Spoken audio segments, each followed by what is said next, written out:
Selamat datang di Malam Dagang Channel.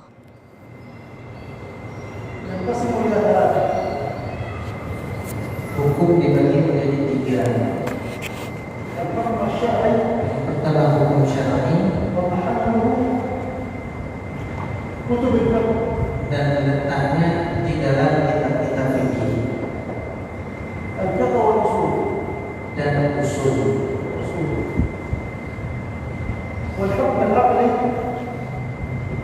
Dan yang kedua adalah hukum akal, dan letaknya pada kitab-kitab akidah. Dan yang terakhir hukum yang biasa,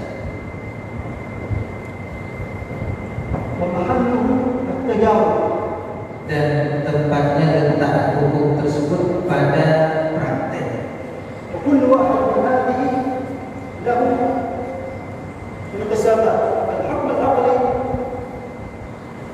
Dan setiap dari hukum ini ada pembagiannya.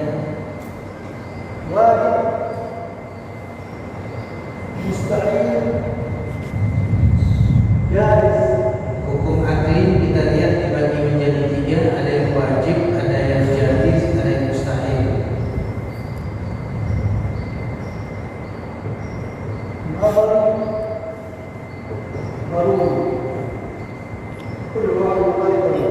Begitu juga yang wajib, mustahil, dan jaiz itu dibagi, ada daruri, ada nadhari.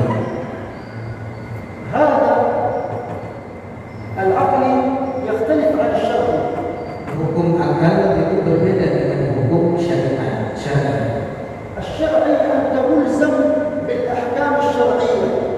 Hukum syar'i kita betul-betul harus mulazamah dengan ada ilzam dalam hukum syariat tersebut.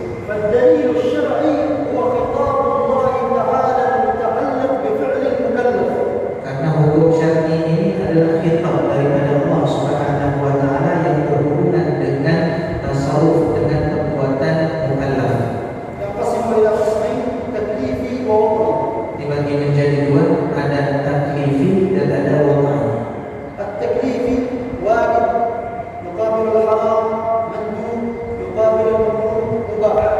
Yang taklifi itu yang kita kenal dengan 5 hukum yang ada di dalam fikih.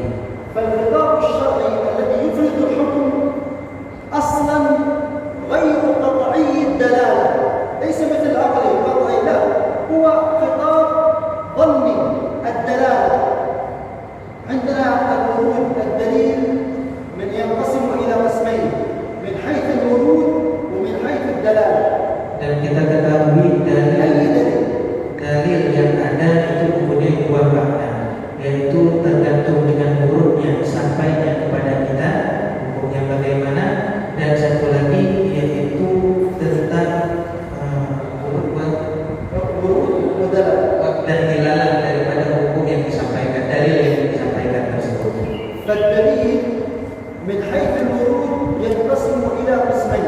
Dan dalil berdasarkan urutnya sampainya kepada kita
hukumnya dhanni, sampainya kepada kita secara dhanni atau disebut dengan ahad, itu dibagi menjadi 3, masyhur, aziz, dan gharib.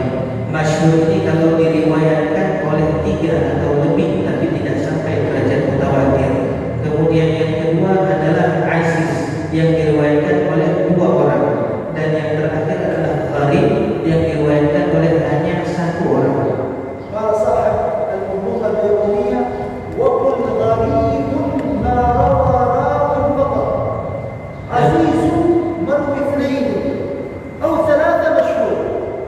Maka di dalam matan Baiquniyah disebutkan waqul, maka katakanlah bahwasanya gharib ma rawa rawin, yang diriwayatkan oleh 1 orang saja, sedangkan aziz yang diriwayatkan oleh 2 orang, dan masyhur yaitu 3. هناك قاعدة عقلية Maka ada kaidah akal تقول: مهما بلغ الإنسان من الذكاء والحفظ فالنسيان والخطأ يلزم في حقه. Maka ada kaidah yang mengatakan walaupun ada orang yang betul-betul mencapai derajat kepintaran atau kecerdasan yang luar biasa, maka sesungguhnya lupa itu juga bisa terjadi pada dirinya. هل يجوز للإنسان أن ينسى الشيء الذي حفظه من باب الجواز؟ يجوز. Maka seseorang yang lupa terhadap apa yang dia hafalkan, tentu itu adalah sesuatu yang lumrah terjadi. ما دام يجوز إذا لا يمكن أن يكون قطعي، لأن القطعي الذي لا يقبل الانتفاع. Maka selama orang tersebut itu ada kemungkinan untuk lupa, maka tidak akan pernah menjadi dalil tersebut qat'i. Kenapa? Karena qat'i ini tidak menerima sebab-sebab yang menyebabkan dia ini hilang, lupa. Itu qat'i. Kalau dhanni tadi boleh lupa. وما دام أنه غير قطعي إذا هو ظني. Maka selama dalil tersebut turunnya tidak qat'i, maka dia pastilah dhanni. ولذلك بني الفقه الإسلامي على الحكم الظني، لأن الغالب في أدلته أنها آحاد وليست متواتر. Maka oleh karena itu disebabkan tadi latar belakang yang seperti itu, dibangunlah pembahasan fikih itu dengan dhan, karena mayoritas daripada dalilnya itu adalah dalil ahad, bukan yang qat'i tadi. فكان الفقه محله الحكم الظني. Dan fikih itu tempat letaknya pembahasannya itu pada hukum-hukum yang bersifat dhanni. أما الحكم العقلي Sedangkan hukum akli, فهو اتفاق العقلاء على أمر معين.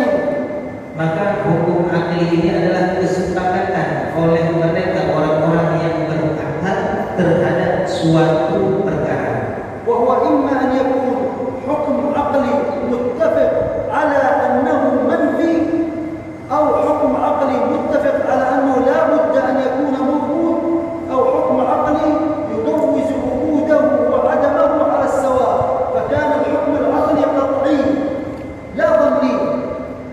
Maka hukum akal ini bersifat qat'i, yang mana hukum akal ini cuma 3, yaitu yang pertama akal sepakat untuk meniadakan perkara tersebut, dan yang kedua akal sepakat untuk mengadakan perkara tersebut. Yang meniadakan berarti yang mustahil, yang mengadakan sesuatu berarti dia ini wajib. Kemudian akal juga sepakat bahwasanya perkara tersebut boleh ada, boleh tidak. Itu dinamakan dengan jaiz. Dan hukum akal ini sifatnya adalah qat'i.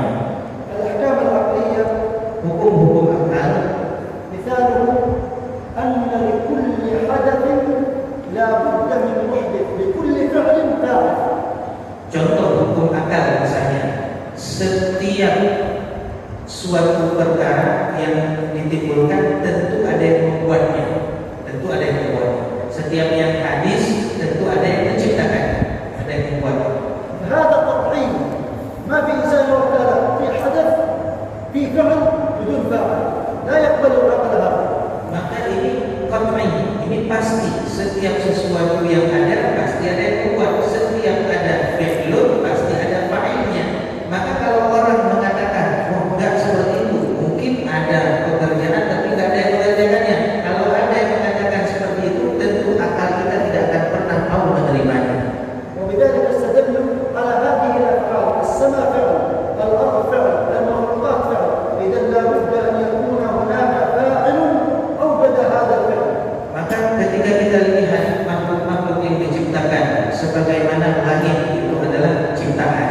bumi adalah ciptaan, semuanya ini adalah dibuat. Tentu kita dapat mengambil kesimpulan bahwasanya ada yang membuat semua perbuatan tersebut.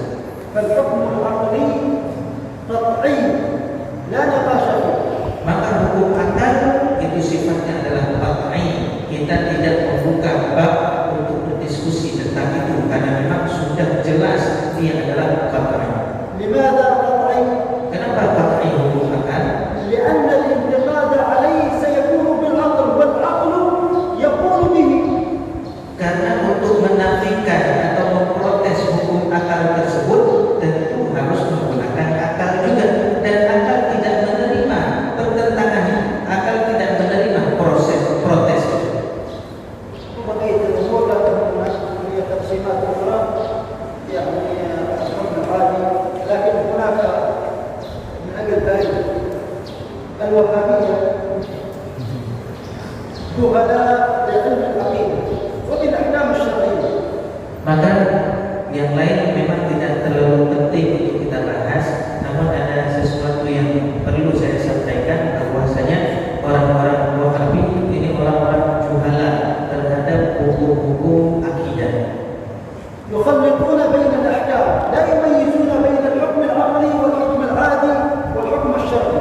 Maka salah satu kekurangan yang mereka punya, kejahilan yang mereka punya, yaitu mereka tidak bisa membedakan antara tiga hukum ini. Mereka senantiasa mencampur adukan antara hukum adi, hukum syar'i, bahkan hukum akal.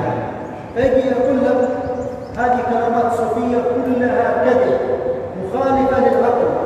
Maka mereka mengatakan, mereka beranggapan bahwasanya kekaramahan seorang wali itu perkara dusta, tidak bisa diterima oleh akal. والعقل لا يقبلها. Dan akal tidak pernah menerima perkara karamah tersebut. وهذا كذب. Dan ini dusta. لأن الكرامة لا دخل لها بالحكم العقلي، إنما هي في الحكم العادي.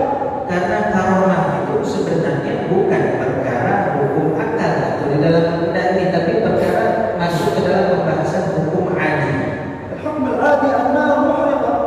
Hukum adi, hukum yang biasa, yaitu sebagaimana kita ketahui bahwasanya api itu membakar. رمي سيدنا إبراهيم في النار فلم تحرقه، فهل هذا الإحراق يدخل في الحكم العقلي أم العادي؟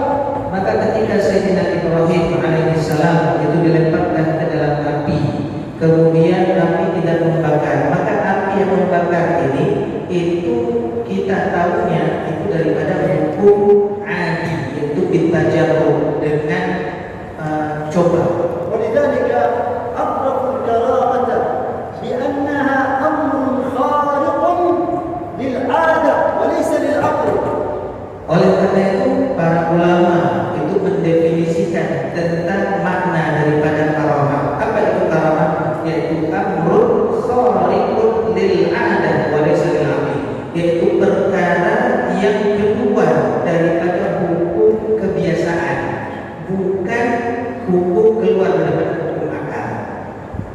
المرأة لا تنجب عادة إلا إذا كان هناك زوج. Seorang عادة وليس عقلا.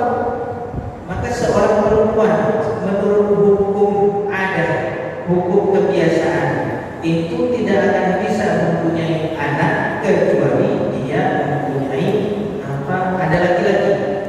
لكنه يوهمك أن كرامات الأولياء لا يقبلها العقل. Tapi harus diketahui banyak perkara-perkara karamah pada